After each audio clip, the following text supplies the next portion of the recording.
전쟁의 상처가 아물지 않던 제주도의 작은 섬, 그곳에 17살의 나이로 입대해 파견되었던 미국 해병대원이 있었다고 합니다. 미국 텍사스에 살았던 미국인 노병은 운명을 다하는 순간까지 한국의 이 노래를 들으며 잠들었다고 하는데요. 과연 이 미국인에게는 어떤 감동적인 사연이 숨겨져 있던 걸까요? 전 미국 텍사스주에 살고 있고 위대하신 아버지를 둔 마이클 윌슨이라고 합니다. 제가 들려드릴 이야기는 한국과 깊은 유대 관계가 있으신 제 아버지의 이야기를 대신 들려드리려 해요. 오래도록 저와 제 동생 제니퍼 윌슨 곁에서 든든한 슈퍼맨의 역할을 해주셨던 아버지께서는 어느덧 본인의 한계를 느끼는 순간을 맞이해야 했습니다. 90세에 달하는 연세에 어느덧 임종 직전이 다가왔음을 온 가족이 피부로 느껴야 했죠.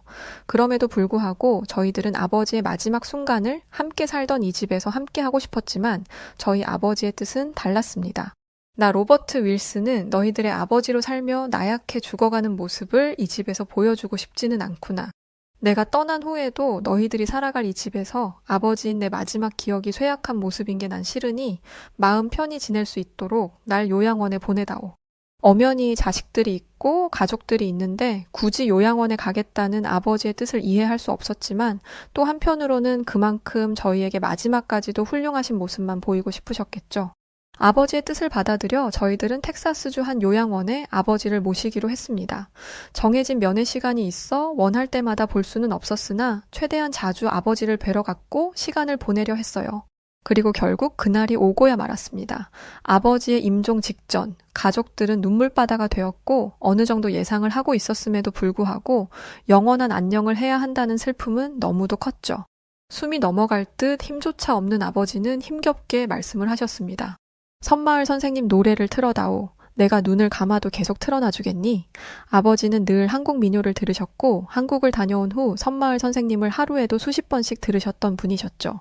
임종의 순간까지도 아버지는 그 노래만을 무한 반복해서 들으셨고 아버지의 요구대로 한국의 가요 섬마을 선생님을 틀어드리니 힘겹게 옅은 미소를 보이셨습니다.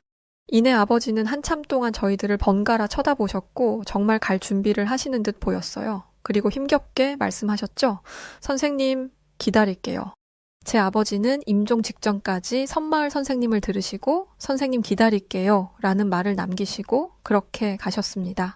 그 당시에는 아버지가 가셨다는 슬픔에 아무 생각을 할 수 없었지만 아버지를 보내고 난 후 전 많은 생각을 하게 되었어요. 미국의 노병사였던 제 아버지는 임종의 순간까지도 한국의 민요를 들으며 한국을 추억하며 가셨던 거죠. 아버지의 장례를 모두 치르고 나서 아버지의 유품 정리를 하던 중 전 한국에 관련된 아버지의 물건들을 발견했습니다. 오래된 낡은 사진첩과 손때 묻은 CD와 카세트 테이프, 그리고 한글로 쓰인 수많은 편지들과 한국의 제주도 지도 등이 있었어요. 아버지와 한국의 관계는 살아생전 제게 해주신 말씀이 있으셨기에 전 어느 정도 알고 있었습니다. 그래서 한국에 관련된 물품들이 나오는 것에 많이 놀라진 않았지만 제가 놀란 것은 이렇게 소중하게 많은 것들을 보관하고 계실 줄은 몰랐어요.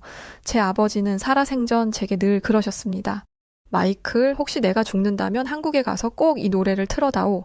제 아버지는 1950년 17세 나이에 서류를 위조해 입대를 했다고 하셨습니다.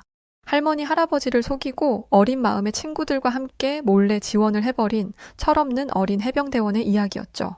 처음에는 이런 아버지의 이야기를 들으며 궁금했습니다. 남들은 안 가고 싶어서 난리인데 왜 위조까지 해서 자진 입대를 한 것인지 말이죠. 그런데 아버지는 그러셨어요. 친구들과 함께라면 뭐든 다 재밌을 것 같았지. 어차피 할 입대였고 그때는 그냥 아무 생각 없이 우리들끼리 이걸 위조해서 갈 수 있다는 게 너무 재밌게만 느껴졌던 거야. 앞으로 벌어질 일이 뭔지도 모르고 얼마나 처참하고 무서운 현실이 다가오는지도 모르고 말이야. 그렇게 입대한 제 아버지께서는 한국전쟁이라는 큰 변수를 만나게 되었고 전쟁의 참혹함을 처음 마주한 소년병은 너무도 큰 충격과 트라우마가 생겼던 것입니다. 1950년 발발한 한국전쟁은 참혹함이 예상되는 가혹한 상황이었다고 해요.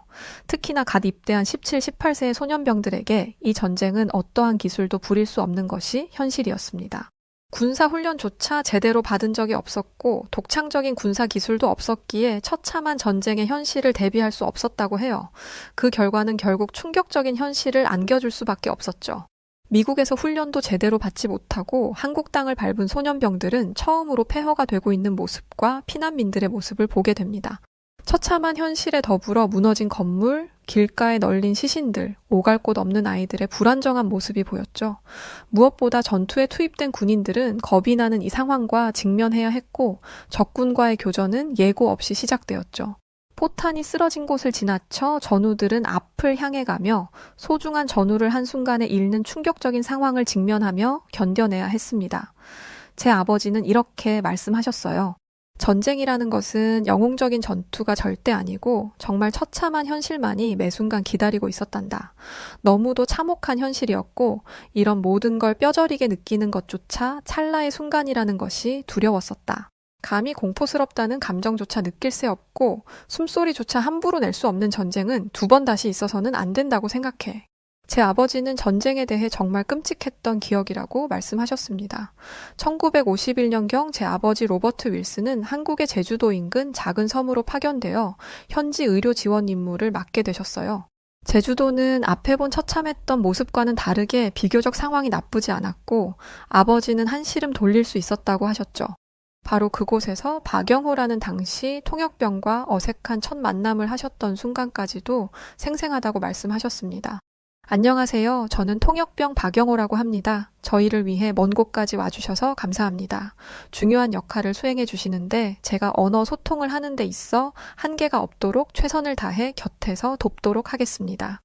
박영호 씨와의 첫 만남이 어색하긴 했지만 너무 충격적인 상황 속에서 따뜻한 인사 한마디가 큰 위안을 삼을 수 있었다고 하셨어요. 그러나 문제는 여기서부터였습니다. 아버지께서는 의료 지원을 온 것이었지만 한국전쟁 중 너무 큰 충격의 여파로 현지 주민들의 경계가 매우 심각한 상태였다고 했죠. 낯선 사람에 대한 경계심은 극에 달하는 사태까지 벌어지게 되었다고 하셨어요. 한국전쟁은 국제적인 성격을 띠었고 특히 유엔군을 비롯한 여러 나라의 외국군이 참전한 전쟁이었죠. 한국전쟁 중 외국군에 대한 경계는 크게 두 가지 측면에서 매우 중요하게 보였다고 합니다. 군사적 경계로 북한의 침략에 대항하기 위해 유엔군을 비롯한 외국군들이 참전했으나 이는 군사적 관점에서 중요한 경계 대상이었어요. 주로 미국, 영국, 캐나다, 호주, 뉴질랜드, 필리핀, 태국 등 여러 나라의 군대가 참여했으며 이들은 북쪽의 적군에 맞서 싸우는 동시에 아군과의 협력과 원활한 지휘 체계를 유지해야 했습니다. 이뿐 아니라 전선에서 외국군의 참전은 각 국가의 군사적 목적과 이익이 달랐기에 각국 간의 조정과 신뢰가 매우 중요했죠. 또한 정치적 경계도 고려할 수밖에 없었다고 합니다. 외국군의 참여는 한국 정치 및 군사 지도자들 사이에서 매우 중요한 이슈였고 외국군의 지휘와 통제 그리고 전후 처리 문제에서 긴장감이 있었다고 해요. 예를 들어 미국의 주도하에 이루어진 유엔군의 작전은 한국의 자주권과 연합국 간의 정치적 경계를 설정하는 데 중요한 역할을 했죠. 한국 정부는 전쟁 중 유엔군의 지원에 의존하면서도 전후에는 자주적인 국가로서의 독립성을 지키고자 했습니다. 즉 외국군은 한국을 방어하는 중요한 역할을 했지만 그들의 군사적, 정치적 존재는 때로는 한국의 내부에서 경계의 대상으로 여겨지며 현지 주민들에게 결코 반가운 대상이 아닌 존재로 여겨지게 되었어요. 좋은 마음으로 의료 지원을 하려 했던 아버지를 적대시하며 경멸하는 지경에까지 이르는 주민들을 보고 있는 마음은 너무 불편했다고 하셨습니다. 주민들이 나를 보던 그 눈빛이 아직도 생생해. 꼭 내가 그들을 해칠 것 같은 두려움과 날 경멸하는 눈빛이 가득했었지. 나 역시 이 전쟁이 두렵고 무서웠고 무엇보다 이 낯선 땅에서 의지할 곳도 없어서 정말 외로웠는데 말이야. 누구라도 나에게 말을 걸어주길 참 간절히 바라고 있었을 뿐이었지. 그런데 그 당시 외국인을 보는 일이 드문 일이라 더욱 내가 낯설게 느껴졌을 거야. 내가 옆으로 지나가기만 해도 소스라치며 기겁을 했으니 말이야. 아버지의 말씀에서 당시 상황이 어땠을지 전 짐작할 수 있었어요. 그렇게 아버지를 경멸하던 현지 주민들에게 본인의 모습을 꽁꽁 숨기며 지내던 중 도저히 이렇게 지낼 수는 없다고 생각하셨다고 합니다. 그리하여 유일하게 말이 통하는 통역병 박영호 씨에게 솔직한 속내를 털어놓고 도움을 청했다고 하셨어요. 전 적이 아니잖아요. 도우러 왔을 뿐이고 지금도 모두를 도우려 노력하고 있는데 이 오해를 꼭 풀고 싶어요. 주민들이 저를 두려워하는 걸 보고 제 모습을 보이지 않으려 숨어 다니고 피해 다니고 그랬는데 그렇게 지내니 제가 너무 괴롭네요. 절 좀 도와주실래요? 이 말을 들은 박영호 씨는 이렇게 대답을 했습니다. 제 생각이 너무 짧았던 것 같네요. 미안합니다. 진심은 분명 통할 거고 주민들도 로버트의 진심을 알아줄 거예요. 제가 서로의 진심이 닿을 수 있도록 옆에서 도울게요. 진작에 도왔어야 했는데 미안해요. 그렇게 박영호 씨의 도움을 받아 아버지는 주민들의 앞에 당당히 두 발로 서서 나섰고 오해를 풀었다고 하셨어요. 전 여러분들의 적이 아닙니다. 크게 대한민국의 적이 아닙니다. 대한민국을 도우러 미국에서 왔고 전 로버트 윌슨이라고 해요. 한국 나이로 아직 20살도 넘지 않은 소년병이에요. 이런 제가 적이라고 한들 무슨 힘이 있을까요? 저 역시 전쟁의 처참함과 끔찍함에 너무 큰 충격을 받았고 하루빨리 이 모든 게 끝이 나길 바라는 사람입니다. 저를 오해하지 말아주세요. 전 이 낯선 땅에 가족도 친구도 없이 홀로 있어요. 그런데 주민들까지 저를 경멸하듯 보니 정말 너무 괴롭고 외롭습니다. 그리고 저도 무서워요. 제 아버지는 눈물까지 보이며 솔직한 속내를 털어놨고 이 진심은 정말로 통했습니다. 박영호 씨의 통역을 통해 제 아버지의 말을 들은 주민들은 하나둘 눈물을 보이기 시작했고 이내 말을 이어갔다고 해요. 우리도 무서웠어요. 외국인이라고 하면 그냥 경계부터 하고 봤을 뿐이에요. 갑자기 어느 날 죽을까봐, 혹시라도 내 가족이 다치진 않을까, 또 무슨 일이 벌어지진 않을지 공포에 하루하루를 떨며 살다 보니 그랬던 것 같아요. 도와주러 온 그 마음도 몰라주고 정말 고맙고 미안합니다. 주민들은 이내 제 아버지께 진심으로 사과를 했고 서로의 진심이 통하는 순간이었다고 하셨어요. 이때 제 아버지는 이런 걸 느끼셨다고 합니다. 진심은 통하더라. 진심은 정말 중요한 힘을 가졌어. 사람들이 진심을 느낄 때 그 안에서 신뢰와 공감이 생기고 그로 인해 관계가 더 깊어질 수 있거든. 때로는 100마디 말보다 행동이나 태도가 더 큰 영향을 미치는 이유이기도 하지. 그렇기에 진심을 전한다는 것은 정말 쉬운 일이 아니지만 그만큼 가치 있는 일이기도 하다고 생각했단다. 그렇게 서로 마음이 통하는 순간이 진정한 연결을 만들어내는 것이라고 생각해. 신기하게도 진심이 통한 후 아버지께서는 주민들의 사랑을 넉넉히 받으며 따뜻하게 지낼 수 있었다고 하셨습니다. 전쟁통에 부족한 살림에 그야말로 정말 콩 한 쪽도 나눠 먹는 그 없는 사랑, 베풀어 주시는 온정을 제 아버지께서도 느낄 수 있으셨죠. 아버지는 섬마을 임시의무실에서 일을 하셨고 피난민과 군인들 뿐 아니라 마을 주민들의 건강을 돌보셨다고 하셨어요. 그렇게 마을 주민들의 건강을 세세하게 돌보며 더 친해지게 되었고 어느덧 한 가족의 형태처럼 지내게 되었다고 하셨습니다. 제 아버지께서는 마을 주민분들 한 분 한 분의 성함뿐 아니라 건강 상태와 가족 구성원까지 모두 세세하게 기억을 하셨고 특이사항도 모두 기억하셨죠. 그만큼 외롭고 무서운 환경에서 제 아버지에게 그들은 전부 새로운 형태의 소중한 가족이었던 것입니다.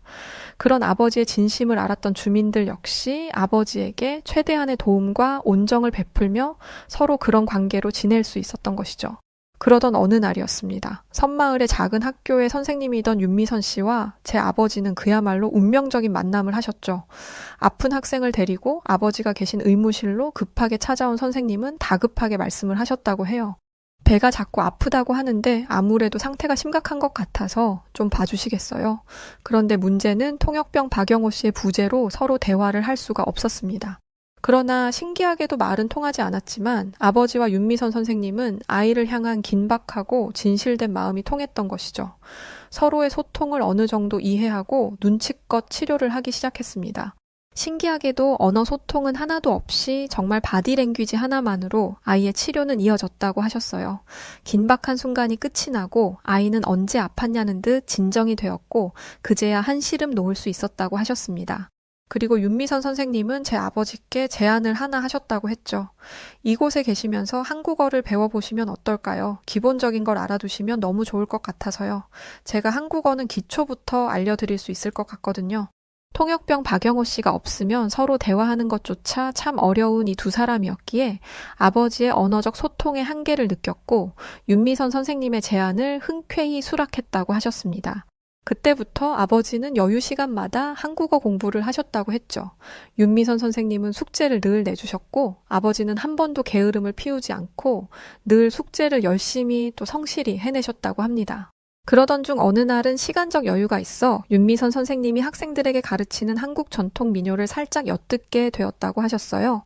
한참을 듣던 중 가슴속 깊은 곳에서 뭔지 모를 뭉클하고 찌릿한 감정이 느껴져서 신기했다고 하셨습니다. 가사도 전혀 이해하지 못했으니 말이죠. 그래서 아버지는 통역병 박영호 씨를 통해 윤미선 선생님에게 물었다고 합니다.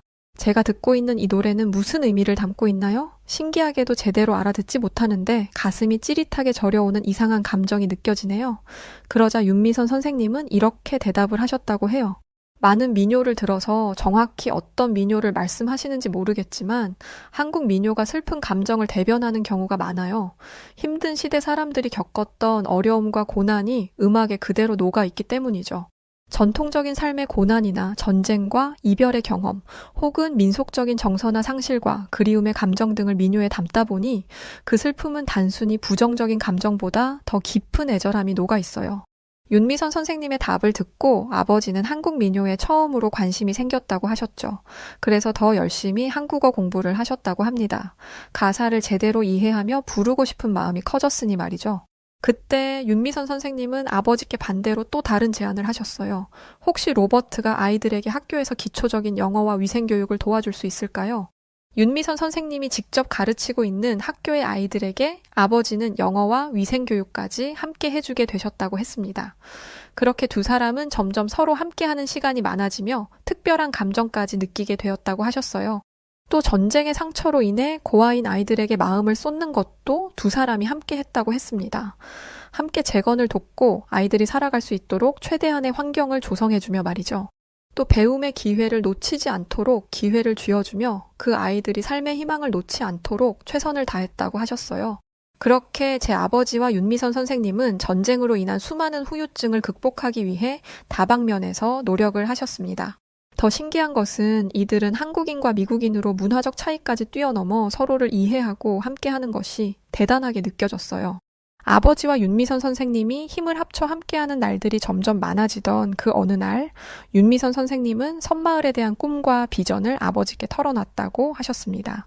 로버트, 저는 언젠가 꼭 이 섬이 평화롭고 더는 전쟁이나 갈등 없이 사람들 모두가 서로 이해하고 협력하는 그런 곳이 된다면 그때는 우리 죄 없는 아이들이 마음껏 꿈을 키우고 행복하게 자랄 수 있는 학교를 꼭 만들고 싶어요. 학교는 단순히 공부하는 곳이 아니라 아이들이 자신을 표현하고 다양한 경험을 하면서 그것을 통해 세상을 배우고 성장할 수 있는 공간이길 바라거든요. 전 그걸 아이들에게 꼭 선물해주고 싶어요. 그렇게 만든 학교에서 아이들이 건강한 마음과 몸을 기르면서 더 나은 미래를 만들어갈 수 있도록 꼭 도와주고 싶어요. 제 아버지는 윤미선 선생님의 이런 꿈을 듣고 감명을 받았다고 하셨어요. 정말 멋진 꿈을 가지셨네요. 제가 생각한 것 이상으로 멋지고 훌륭하신 분이셨어요. 그런 학교가 있다면 아이들의 미래는 너무도 행복할 거예요. 그렇죠? 제가 꼭 함께 했으면 좋겠네요. 저도 그런 학교를 만드는데 꼭 도움을 드리고 싶어요. 두 사람은 대놓고 약속을 하지는 않았지만 보이지 않는 무언의 약속과 서로를 신뢰하는 단단함으로 미래에 대한 방향성 그리고 확신을 이날 가지셨다고 하셨죠. 그러나 이들의 꿈과 희망을 한순간에 짓밟아버리는 잔혹한 현실은 찾아오고야 말았습니다. 아버지께서는 군부대의 갑작스러운 명령을 받게 되셨어요. 아버지의 부대가 최전선으로 이동해야 하는 상황이었고 지체할 시간 없이 즉시 이동하라는 명을 받으셨죠. 지체할 시간 없이 즉시 부대 전원 최전선으로 이동하도록 하라. 모든 병력은 명령 즉시 준비 완료하고 빠르게 출발하도록.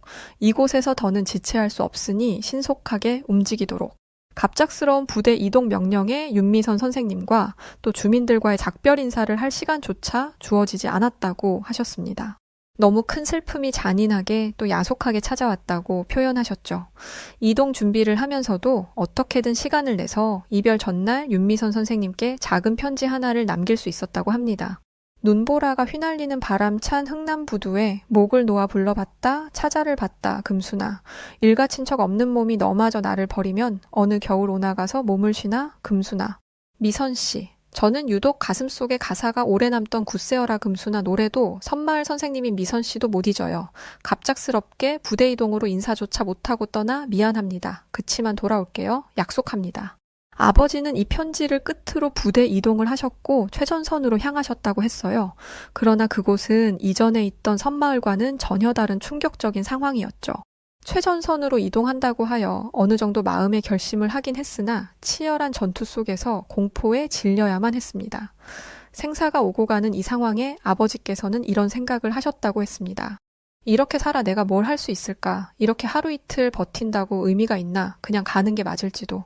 너무 두려움 속에 있었고 총성이 오고 가는 그곳에서 하루 이틀 버티는 게 과연 맞을까? 라는 의문이 들었다고 하셨죠. 그러던 중 결국 큰 사고가 벌어지고 말았습니다. 치열한 전투 중에 아버지께서는 중상을 입으셨고 이대로 죽는구나 생각하셨다고 했어요. 상황은 많이 심각했는지 미국 본토 군병원으로 긴급 후송이 되었고 기억이 없다고 하셨습니다. 아버지께서 깨어나셨을 때는 이미 수술 및 처치가 완료된 상황이었고 생명의 지장과 후유증은 없다고 하셨어요. 이때 할아버지 할머니께서는 많은 눈물을 흘리셨으나 아버지는 돌발 행동을 하셨죠. 제가 지금 미국에 있다는 건가요? 저 한국으로 다시 돌아가야 해요. 저 이제 괜찮으니까 다시 한국으로 돌아가게 해주세요. 그야말로 정신이 나간 사람처럼 한국으로 가겠다며 난리를 쳤고 의료진에 의해 저지를 당했다고 하셨습니다. 아버지는 결국 미국에 남으셨고 도저히 한국으로 돌아갈 수 있는 방법은 없었죠. 할머니, 할아버지 입장에서도 생사도 알 수 없던 아들이 돌아왔는데 다시 보낼 이유가 전혀 없었습니다. 아버지는 그럼에도 굴하지 않고 한국에 어떻게든 편지를 보내려 수차례 시도를 하셨어요. 그러나 그 당시 혼란스러운 상황에 미국에서 보낸 편지가 한국까지 무사히 도착할 리가 없었습니다. 결국 수백 통의 편지는 한국까지 닿지 못했고 아버지는 답답함과 먹먹함에 하루하루를 견뎌내야 했죠. 아버지의 건강은 별탈 없이 무사히 회복을 할 수 있었고 미국 생활에도 점점 적응을 하셨다고 했어요. 그러나 마음속 깊은 곳에서 우러나오는 한국에 대한 깊은 그리움을 지우는 것은 쉬운 일이 아니었죠. 한국을 너무 가고 싶은데 미선 씨도 내 소식을 정말 궁금해 할 텐데 혹시 내가 일부러 연락을 안 한다고 오해하고 있는 건 아니겠지? 정말 그런 게 아닌데 말이야. 늘 한국에 대한 그리움, 그리고 윤미선 선생님에 대한 그리움을 안고 살았지만 현실을 하루하루 살아내기도 바빴습니다. 아버지께서는 의대를 졸업하셨고 의사로서 살아가며 너무 바쁜 나날을 보내셨죠. 그렇게 바쁜 나날을 보내다 보니 어느덧 한국에 대한 모든 것은 가슴속에 묻어두고 이제야 현실을 직면한 채 살아가기 시작하셨다고 했어요. 꼭 이루어질 수 없는 첫사랑 같은 존재였지. 중간에라도 마음만 먹으면 한국에 갈 수 있는 상황은 분명히 있었어. 그런데 막상 갈 수 있는 상황이 오니 이런저런 핑계들이 생기더라고. 공부를 조금 더 해야 할 텐데, 환자를 한 명 더 봐야 할 텐데, 돈을 더 벌어야 할 텐데 라는 핑계들이 생기면서 결국은 아예 멀어진 거지. 내 가슴 속에 그냥 묻어둔 거야. 내 스스로가 말이야. 아버지는 온전히 한국에서의 모든 추억을 묻어두고야 어머니를 사랑으로 품을 수 있었고 가정을 꾸리고 저희들을 낳을 수 있었다고 하셨습니다. 그렇게 가정을 꾸리고 살면서도 윤미선 선생님에 대한 특별한 감정뿐 아니라 섬마을 아이들에 대한 기억과 그 아이들은 지금 어떻게 살고 있을지에 대한 궁금증은 계속 이어져 갔다고 하셨어요. 그러던 중 한국전쟁 참전용사 모임에서 간간히 한국 소식을 전해 들을 수 있었다고 하셨습니다. 아버지의 생각보다 한국은 그야말로 눈부신 발전을 했다는 것에 깊은 감동을 받았지만 윤미선 선생님에 대한 소식은 누구도 알 수 없었죠. 그로부터 시간이 흘러 1982년경 아버지는 의사의 신분으로 국제의료봉사단을 통해 한국으로 방문하는 계기가 생겼다고 하셨습니다. 정말 떨리는 순간이었다고 하셨죠. 그렇게 도착한 한국의 서울은 이전의 폐허된 모습은 온데간데 찾아볼 수도 없을 정도로 놀라운 수준으로 성장해 있었다고 했습니다. 일정을 차분히 소화를 하고 아버지는 용기를 내어 옛 섬을 찾아가셨다고 했죠. 그곳을 가기 위해 많은 용기가 필요했다고 하셨습니다. 혹시 몰라 통역병으로 일하던 박영호 씨를 수소문하고 있었는데 다행히 지인분과 연결된 사람이 있어 박영호 씨와 동행하여 옛 섬으로 함께 떠날 수 있었다고 했죠. 박영호 씨를 다시 만난 것만으로도 눈물이 나도록 벅찬 순간이었다고 회상하셨어요. 육지에서 배를 타고 섬으로 향하는 길부터 가슴이 먹먹해졌고 그때 라디오에서 흘러나오는 섬마을 선생님의 노래에 가슴이 먹먹해지셨다고 해요. 어느 정도 한국 가사를 이해할 수 있던 아버지께 섬마을 선생님의 가사는 꼭 윤미선 선생님을 그리는 듯 했다고 하셨습니다. 이 노래를 듣는 순간 꼭 아버지 자신과 윤미선 선생님의 이야기 같다고 느끼셨다고 했죠. 아직 그곳에 있을까? 섬마을 선생님이던 그때처럼 지금도 그 자리를 지키고 있을까? 서로 예전의 기억을 추억하고 애절함을 느끼며 그렇게 도착한 섬은 이전과 확연히 달라진 모습이었고 두 사람은 한참 동안 멍하니 서서 섬을 바라봤다고 했어요.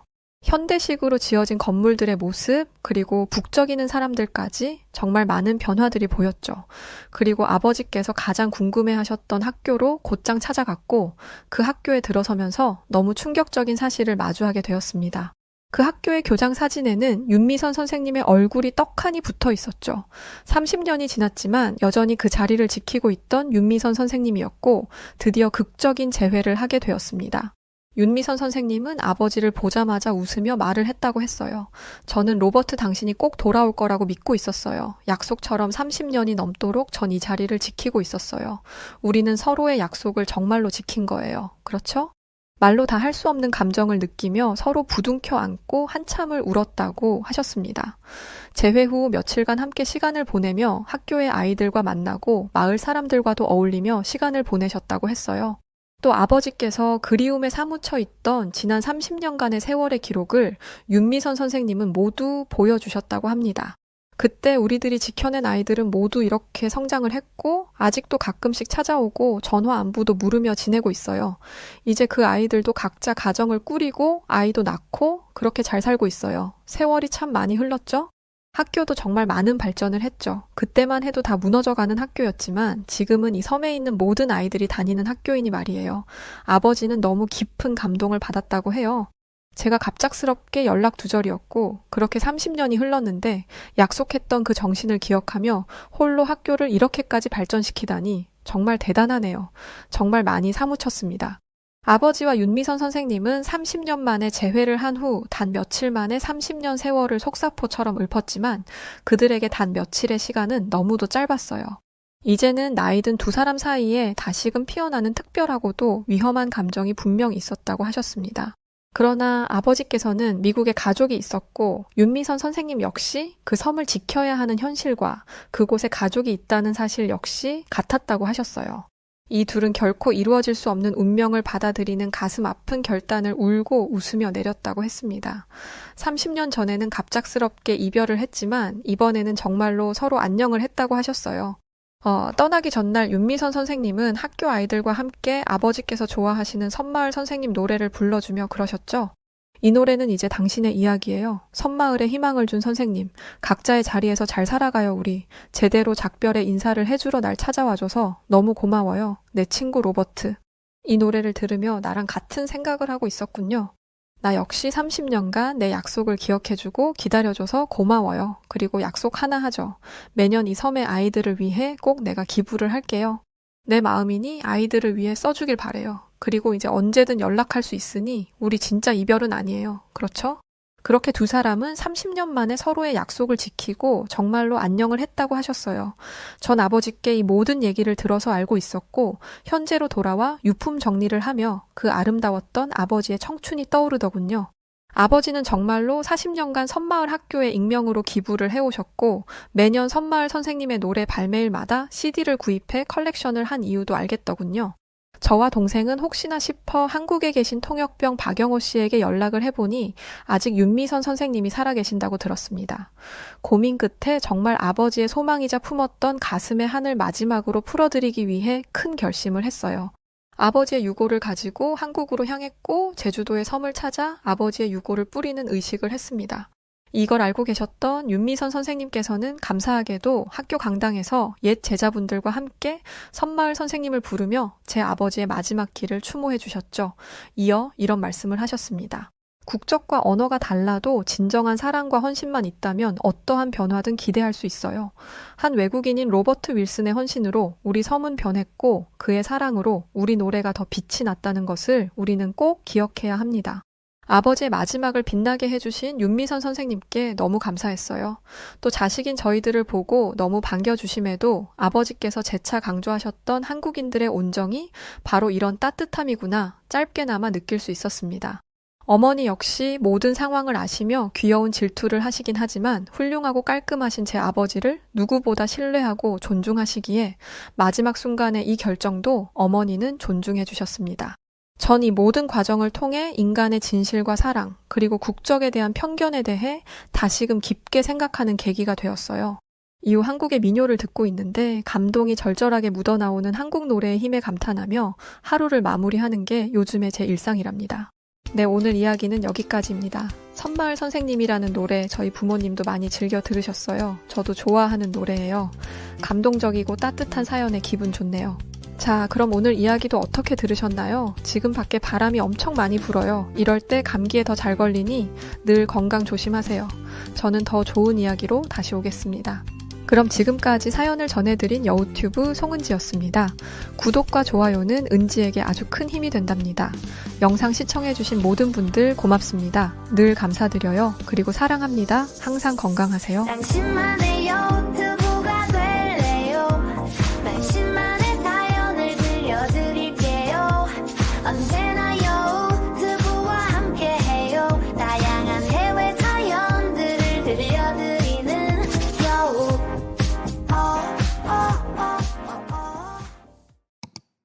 정말 이런 일이 벌어질 줄 상상하지도 못했습니다. 미국 상류층의 부자들만 지낸다는 미국 맨해튼. 호화로운 저택에서 데리고 살던 딸이 한국에 정착하겠다는 것도 모자라서 한국의 아파트로 이사하겠다고 했을 때 저는 미쳤다며 딸을 말렸습니다. 하지만 49층에서 충격적인 장면을 목격하고 제 인생 최대의 실수였음을 인정할 수밖에 없었습니다. 과연 그녀에게 어떤 일들이 벌어졌던 것인지 그 충격적인 이야기 지금 바로 시작합니다. 저는 미국 맨해튼에서 호스텔을 운영하고 있는 엘렌이라고 합니다. 남편 매튜와 결혼한 지 어느덧 15년 차가 되었는데요. 그중 10년 가까이 저희는 아이가 생기지 않아 마음고생을 심하게 했습니다. 처음 결혼했을 땐 마냥 행복했어요. 남편 매튜는 활달하면서도 자상한 사람이었고 저 역시 맨해튼의 대도시에서 자라 부모님이 물려주신 호스텔업을 조금씩 키워가며 나름대로 만족스러운 일상을 보냈거든요.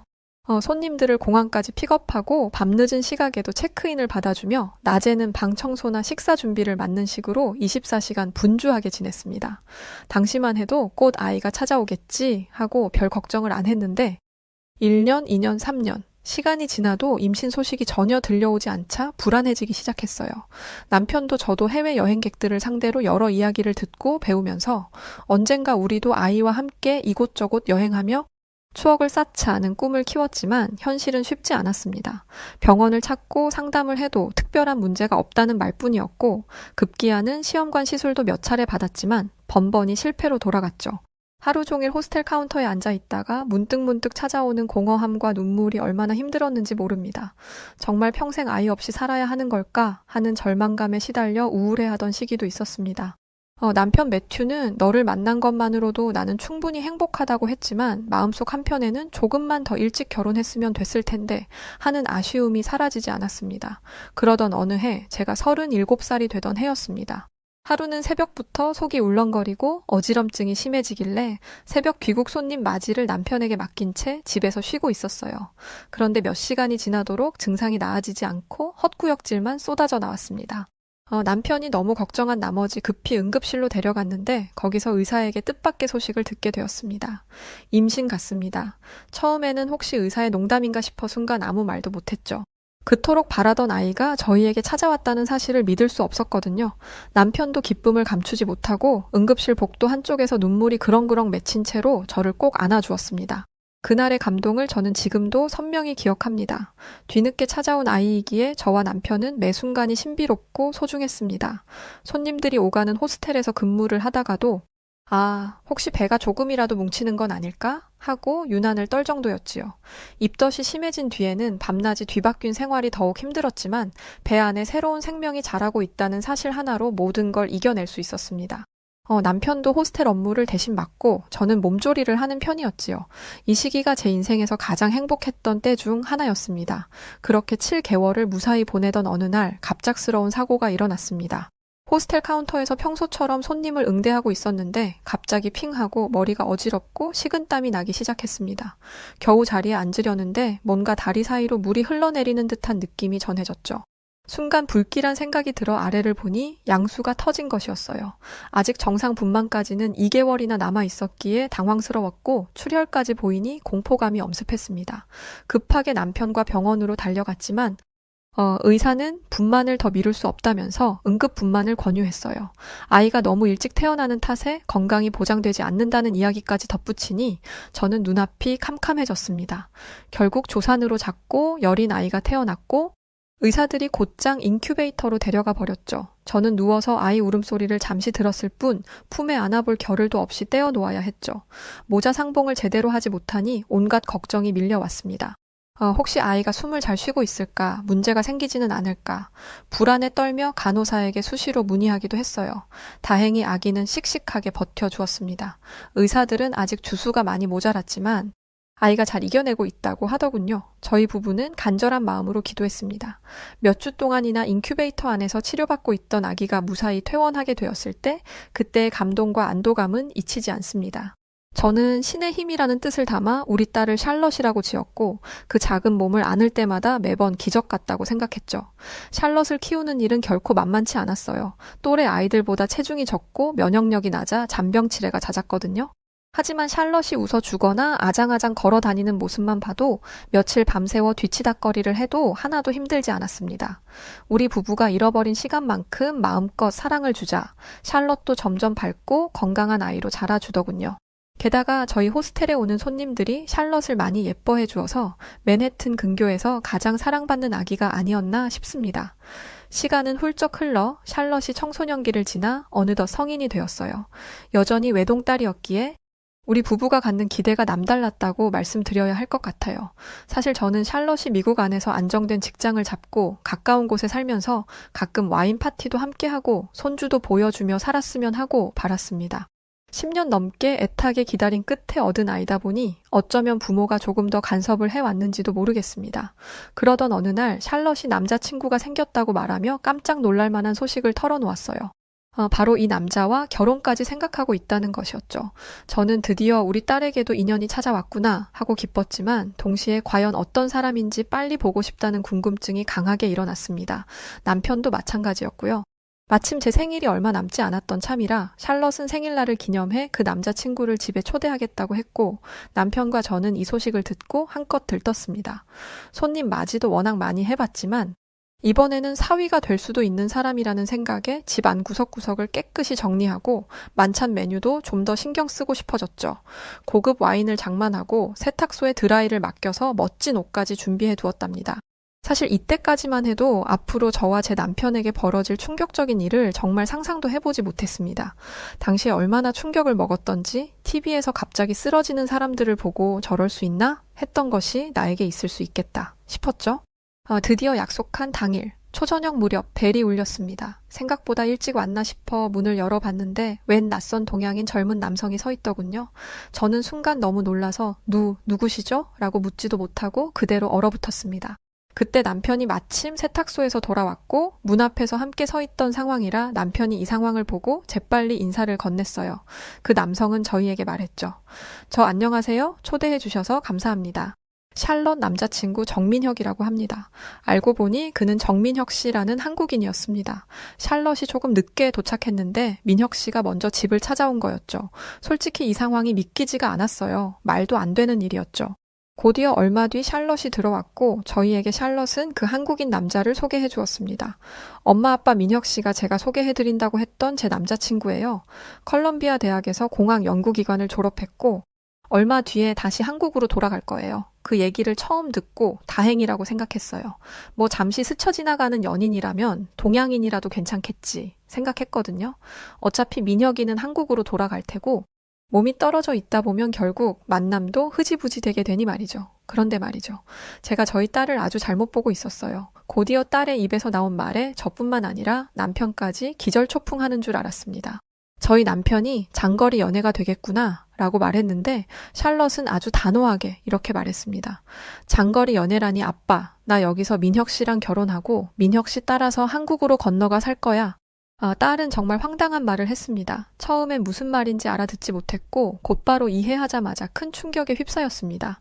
10년 동안이나 애지중지 키운 외동딸이 덜컥 한국 남자와 결혼해 그 나라로 간다니. 믿기 어렵더군요. 어떤 부모가 이런 제안을 좋아할까요? 하룻밤 내내 만찬을 함께 하면서도 저는 멍한 기분이었습니다. 남편도 당혹감을 감추지 못했지만 샬럿이 워낙 확고했기에 갈등을 크게 표출하진 않았습니다. 미국에서 살면 흔히 한국을 중국 옆에 작은 나라 정도로 인식하는 경우가 많습니다. 저도 마찬가지였어요. 역사적으로 전쟁이나 침략을 자주 겪었다고만 알았고 솔직히 지금도 경제적으로 많이 힘들지 않나 하는 생각이 있었습니다. 샬럿에게 왜 하필 한국이냐, 잘못된 선택 아니니? 라고 물어도 샬럿은 민혁 씨를 진심으로 사랑하고 그와 함께 한국에서 새 출발을 하고 싶다는 말만 되풀이했습니다. 저는 답답했죠. 서양에서 자란 딸이 동양권 나라에서 적응이 잘 될까 걱정도 컸고 혹여나 저 한국인 남자가 나쁜 의도를 갖고 샬럿을 데려가는 것은 아닐지 오만 가지 상상을 했습니다. 하지만 샬럿은 이미 성인이었고 결혼을 막을 근거도 없었습니다. 결국 결혼식 당일 저는 눈물을 억지로 삼키면서도 축하해줬어요. 이렇게라도 작별 인사를 해야 하는구나 싶었죠. 며칠 뒤 샬럿과 민혁은 짐을 챙겨 정말로 한국으로 떠났습니다. 설마 했는데 진짜로 가버리니까 마음을 추스리기가 힘들더라고요. 어떻게 낳은 딸인데 샬럿이 우리에게 어떤 딸인데 이렇게 한국으로 떠나버리다니. 그날 이후 저는 한동안 의욕을 잃고 지냈습니다. 남편조차 어차피 결혼해서 행복하게 살면 그만이니 지켜보자며 저를 달랬지만 저는 불행해져서 곧 돌아올 수도 있다는 삐딱한 마음으로 기다리고 있었습니다. 그냥 매 순간이 딸 생각 때문에 정상적인 생활을 하기가 힘들 만큼 스트레스가 심했어요. 딸의 선택 때문에 저는 한국이라는 나라에 대해서 정말 집요할 만큼 검색해보며 찾아봤어요. 한국이 대단하고 좋은 나라인 건 인정했습니다. 어려웠던 시기를 잘 견디고 성장해 선진국 반열에 오른 것도 알게 되었고 나름 대단한 국가라고 생각했어요. 그러나 거기까지죠. 제가 있는 곳은 세계 중심에 있다는 국가. 미국입니다. 미국에서도 엘리트들만 지낸다는 맨해튼에 있죠. 한국이 아무리 좋은 나라라고 해도 저희 가족이 지내는 이곳만큼 훌륭할 수 없다고 생각했습니다. 그냥 매일매일 딸이 한국에 간 것을 후회하고 다시금 미국으로 돌아오기만을 바랬어요. 물론 엄마로서 이런 생각을 하면 안 되지만 그만큼 제 마음은 간절했었고 한국에서 지내겠다는 딸의 선택이 못마땅했습니다. 그 뒤 샬럿 부부는 1년에 서너 번씩 미국을 방문했습니다. 민혁이라는 사위도 나름 성실하고 밝은 청년처럼 보였고 샬럿도 환한 미소를 짓고 있었어요. 그래서 생각보다 한국에서 잘 버티나 보다고 여겼습니다.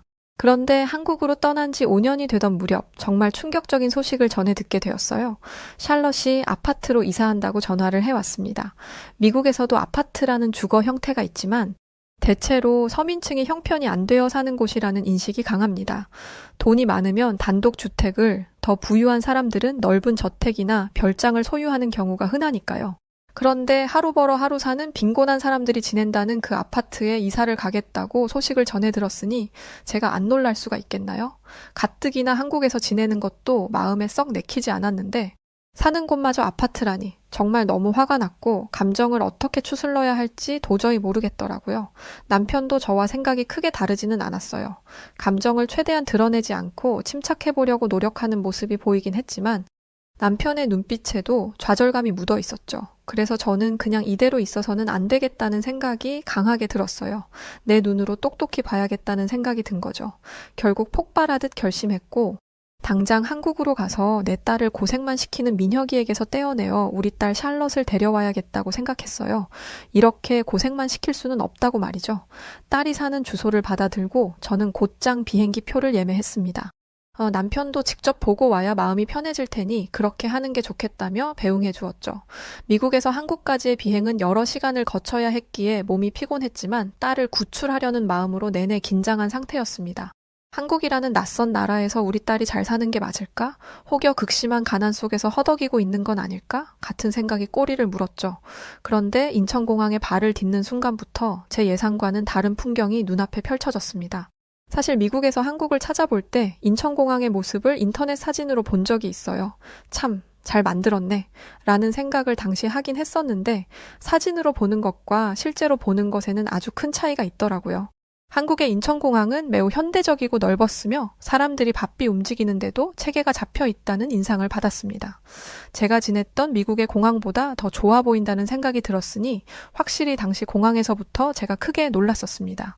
공항 안에 들어서 있는 카페들과 나이불문하고 많은 세계 사람들이 공항 내부를 누비며 움직이고 있는 모습을 보니까 마치 영화에서 보던 장면과 유사했죠. 현대적이고 첨단화된 곳에 수많은 사람들이 바삐 각자의 일을 하는 그런 모습 말이에요. 하지만 방심할 수는 없었어요. 속으로 이런 생각을 했죠. 그래, 공항만 번지르르 한 걸지도 모르지.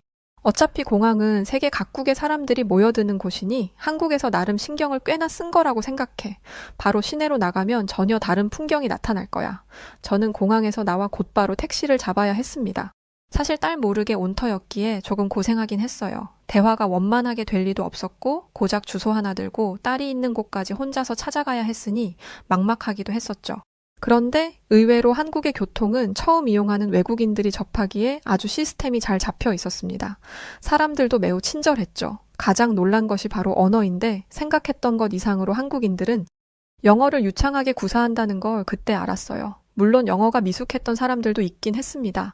하지만 제가 필요하거나 궁금해할 내용들 정도는 충분히 알아들을 수 있을 만큼 소통하는데 큰 어려움을 느끼지 못했어요. 공항에서 저는 택시기사분께 주소를 건네고 곧장 가달라고 부탁했습니다. 그렇게 택시는 출발했고 딸이 있는 집으로 가면서 택시 차창문으로 보이는 한국을 볼 수 있었어요. 고층 건물과 화려한 간판, 잘 정돈된 도로들을 보면서 또 한 번 놀랐습니다. 이 정도면 유럽의 큰 도시 못지않은데? 라는 생각이 들더군요. 그때 참 신기하다고 느낀 것이 회색 빌딩 사이 곳곳에 있던 자연이었어요. 미국의 도시에는 시멘트 건물이 다지 이렇게 나무가 곳곳에 어우러져 심어지지 않았어요. 있어도 되게 드물죠? 그런데 한국은 공항에서부터 가는 내내 건물 앞 곳곳에 나무들이 무성하게 심어져 있더군요. 뿐만 아니라 높은 고층의 빌딩 뒤로 보이는 녹색 옷을 입은 산들이 보였는데 뭔가 도시와 자연의 어우러짐이 좀 색다르게 보이더군요. 이윽고 목적지에 가까워져서 보니 초고층 아파트 단지들이 여러 채 몰려 있었습니다. 이곳이 정말 샬럿이 사는 동네 맞나 싶을 정도로 규모가 컸고 모든 건물들이 깔끔하고 새 것처럼 느껴졌어요. 드디어 아파트 단지 앞에 내렸는데 입구에서 경비원으로 보이는 분이 다가와 도움이 필요하신가요? 하는 듯한 표정으로 조심스럽게 말을 걸었습니다. 영어와 미국어를 섞어 번역기로 소통해보니 제가 딸 샬럿을 찾아왔다는 사실을 알아채셨고 인터폰을 통해 샬럿 집으로 연락해 주셨습니다. 제 딸이 노란머리 낯선 외국인이다 보니 경비원분도 저희 딸을 알고 있더군요. 순식간에 그 복잡한 아파트 단지 안으로 들어가는 절차가 이루어지니 한국이 참 친절한 나라구나 싶으면서도 놀라웠습니다. 조금 후 딸 샬럿이 로비로 내려와 제가 있는 곳까지 달려왔습니다.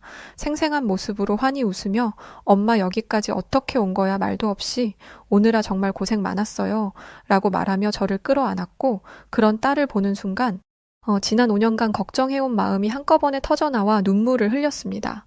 처음에는 샬럿을 꼭 끌어안고 네가 잘 지내긴 하는 거니? 라는 말을 계속 반복했어요. 샬럿을 따라 엘리베이터를 탔는데 층수를 보니 49층이었습니다. 미국에도 엘리베이터가 있는 아파트가 있지만 10층만 넘어가도 상당히 높은 곳으로 인식되는데 49층이라니 머리가 아찔했습니다.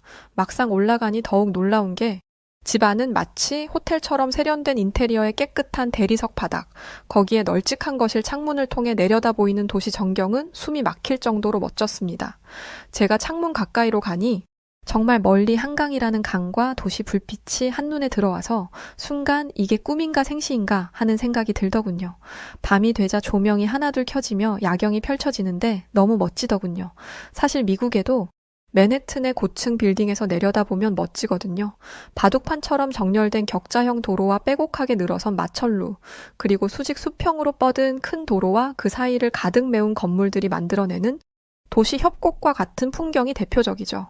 하지만 한국의 풍경에는 미국의 도시 협곡과는 전혀 다른 매력이 넘치고 있었어요. 저는 저도 모르게 와 여기가 정말 내가 생각했던 한국이라고 하며 중얼거렸고 눈을 떼지 못했습니다. 그런데 가만히 서 있는데도 따뜻한 기운이 몸을 감싸는 느낌이 들었어요. 알고 보니 바닥에 있는 온돌 방식의 난방 때문에 바닥에서 온기가 올라오는 것이었습니다. 미국은 겨울에도 이런 바닥 난방기기가 흔하지 않습니다. 라디에이터나 냉온풍 기능이 있는 에어컨이 바람을 따뜻하게 데워주죠. 그런데 딸이 지낸다는 아파트에서는 그냥 기본 옵션처럼 거실 한 곳에 설치되어 있는 터치 패널을 조작하면 모든 게 가능했어요. 심지어 샬럿 말로는 밖에 나가도 스마트폰으로 집 온도 조절이 가능하다고 해서 더더욱 놀라웠습니다. 저녁 식사 시간을 어떻게 해야 할지 궁금했는데 샬럿이 엄마 오늘은 제가 특급 환영식을 해드릴게요. 라며 휴대폰으로 무언가를 빠르게 주문하더군요. 얼마 지나지 않아 초인종이 울리고 2-3명이 연달아 배달 음식을 가지고 왔습니다. 한 상 가득 깔린 음식들은 종류도 다양하고 양도 푸짐해서 마치 미국에서 홈파티를 할 때 정성껏 준비한 느낌이었어요. 그런데 이 모든 게 휴대폰 몇 번 터치로 가능하다니 어리둥절한 동시에 인상적이었습니다. 샬럿이 웃으며 한국은 배달 문화가 발달해서 밤늦게도 여러 가지 음식을 주문할 수 있어요. 피자, 치킨, 한식 뭐든 가능하다고 말하자 저는 그 자리에서 이게 내가 상상했던 가난한 아파트 생활이 맞나? 라는 생각이 들었습니다. 애초에 아파트가 허름하고 낡고 바퀴벌레가 득실거릴 거라 여겼는데 오히려 제가 사는 맨해튼 근교의 주택보다 더 편리하고 깔끔한 환경이 펼쳐져 있었습니다. 다음 날 아침 샬럿이 엄마 여기 단지 안에 예쁜 산책로가 있다며 함께 가보자고 했습니다. 밖으로 나가보니 아파트마다 이어진 걷기 좋은 길과 정원이 잘 갖춰져 있더군요. 근데 좀 이상하게도 차가 보이지 않아서 딸에게 차가 다니지 않나? 하고 물으니 딸은 한국 아파트에서는 주민들 안전 때문에 자동차들은 모두 아파트 지하 주차장에 주차하고 지상은 이렇게 공원이나 피트니스 센터 등의 편의시설로 채워져 있다고 하더군요. 정말 너무 놀라웠죠. 한국 아파트에는 그냥 모든 게 다 있었습니다. 미국에서 마트 한번 가려고 해도 차를 타고 이동해야 하고 운동을 하려고 해도 차를 타고 수십 분을 가야 하는데 제 딸이 지내는 한국의 아파트는 그냥 1층으로 내려가면 공원이 있고 편의점이 있고 운동시설이 있고 그냥 모든 게 다 준비되어 있어서 그냥 이 아파트 자체가 하나의 작은 마을 같은 느낌이었어요. 궁금해서 지하 주차장까지 내려가 봤는데 대형 쇼핑몰 주차장처럼 웅장하고 깔끔했습니다. 게다가 여러 출입구마다 CCTV와 보안 시스템이 갖추어져 있어서 이곳이 도대체 얼마나 안전한지 실감할 수 있었습니다. 샬럿은 여기 사는 사람들은 지하로 차를 빼고 아이들은 지상에서 자전거를 자유롭게 탈 수 있다고 했는데 아이를 키우는 가정이라면 정말 편하겠다는 생각이 들었어요. 더군다나 아파트 단지 내에 작은 상가나 편의시설도 있어서 기본적인 장복이나 용무는 건물 밖으로 나가지 않고서도 해결 가능한 구조였습니다. 미국에서도 도시화가 잘 된 곳들은 꽤 편리하지만 이런 초고층 아파트 문화는 낯설 수밖에 없었지요. 저는 그저 여기가 내가 생각하던 한국이 맞나? 하는 의문을 계속 품을 정도였습니다. 그날 저녁 사위 민혁이 퇴근 후 집에 돌아왔습니다. 저도 모르게 일어섰고 민혁은 장모님 오래 기다리셨죠? 라며 환한 웃음으로 인사했습니다. 샬럿이 식탁을 차리는 동안 저는 민혁에게 조심스럽게 물어보았습니다. 민혁아, 너 혹시 미국에서 일하지 않고 왜 한국으로 돌아간 거니? 혹시 미국에서의 생활이 힘들어서 그런 건 아닌지. 민혁은 웃으며 사실 저는 맨해튼에서 공부할 때부터 한국에서 엔지니어로 일해보고 싶은 꿈이 있었어요. 미국에서도 기회는 많았지만 고국에서 다양한 프로젝트에 참여하고 싶었습니다. 샬럿도 흔쾌히 동의해줬고요. 함께 한국에 정착하면서 좋은 회사에서 엔지니어로 일하게 되었어요. 라고 답했습니다. 저는 순간 마음이 복잡해졌습니다. 한편으로는 민혁이 책임감 있게 일하고 샬럿도 그런 남자를 믿고 한국에 건너와 이렇게 살게 된 건 대단한 용기라는 생각이 들었죠. 내 딸 샬럿이 어떻게 동양 남자와 결혼해서 한국으로 갈 수 있나? 하는 편견을 가졌던 제가 참 부끄러워졌습니다. 샬럿 역시 대화를 이어받아 엄마 사실 처음엔 낯선 문화에 적응하느라 힘든 부분도 있었어요. 언어도 그렇고 생활 방식도 그렇고요. 그렇지만 생각했던 것보다 한국이 무척 발전된 나라이고 민혁이 가족도 저를 가족처럼 따뜻하게 맞아주셔서 어려움 없이 지냈어요. 지금 이 아파트에 입주하게 된 것도 민혁이와 제가 꾸준히 일하면서 함께 돈을 모았기 때문이에요. 라고 설명했습니다.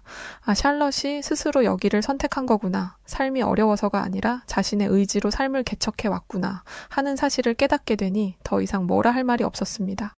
그리고 내가 상상했던 한국과 실제로 마주한 한국의 차이가 너무 커 한동안 망연자실하게 느껴질 정도였지요.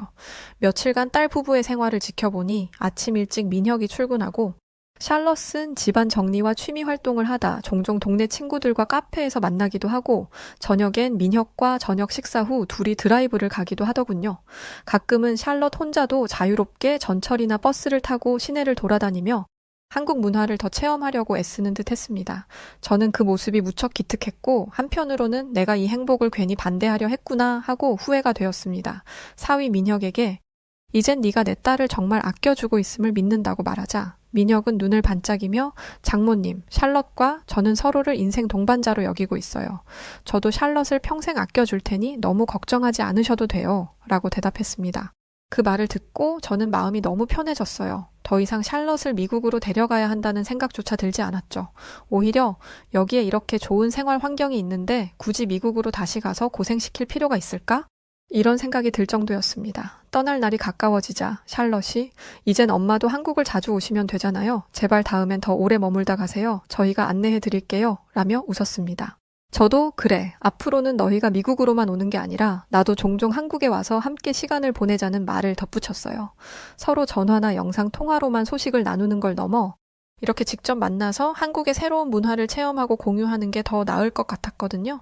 인천공항으로 돌아가기 전 딸하고 제 사위와 함께 아파트 단지 내 카페에서 작별 식사를 했습니다. 사위 민혁이 그러더군요. 장모님, 이번 여행 경비는 제가 일부 부담하겠습니다. 여기까지 오시느라 수고 많으셨는데요. 다음엔 미리 알려주세요. 몰래 오시지 마시고요. 아직 한국에서 보여드릴 게 많거든요. 고맙구나 민혁아. 너희가 정말 잘 지내는 모습을 확인하고 나니 마음이 놓여. 사실 한국이 이렇게 멋진 나라일 줄은 미처 몰랐어. 과거에 편견만 있었는데 앞으로는 내가 다시 오고 싶어질 것 같네. 라고 답했습니다. 샬럿과 민혁이 서로 마주보며 환하게 웃는 걸 보니 제가 10년이나 애타게 기다렸던 딸을 위해 제 할 일을 이제 다 한 것 같은 기분도 들고 새로운 시작을 함께 응원해주고 싶어졌습니다. 미국으로 돌아오는 비행기 안에서 저는 이 모든 과정을 머릿속으로 되짚어 보았습니다. 결혼 후 10년이나 아이가 안 생겨 마음고생하던 시절부터 어렵게 얻은 샬럿을 키우면서 가졌던 여러 기대와 바람, 그리고 샬럿이 한국으로 떠났다는 소식을 들었을 때의 충격. 그런데 정작 직접 한국에 와보니 제가 생각했던 가난하고 낙후된 나라라는 편견이 얼마나 어이없는 것인지 깨달을 수 있었죠. 물론 나라 전체를 몇 주 만에 다 이해할 수는 없겠지만 적어도 샬럿이 살고 있는 아파트와 주변 환경, 그리고 사위 민혁의 모습만으로도 큰 인상을 받았습니다. 딸이 언젠가 제게 말했던 엄마 나 한국에서 의외로 잘 지내. 엄마가 생각하는 것만큼 힘들지 않아 라는 문장이 이제야 확실하게 와닿았습니다. 저는 이제 미국 맨해튼으로 돌아와 다시 호스텔 운영을 하며 일상을 보내고 있습니다. 아침에는 손님들을 맞이하고 오후에는 방을 정리하거나 청소를 하며 밤에는 늦게 체크인하는 분들을 위해 대기하죠. 예전과는 달리 샬럿이 떠났다는 상실감에 빠져 있지 않습니다. 그 아이가 한국에서 정말 풍족하고 편안하게 지내고 있다는 확신이 생겼으니까요.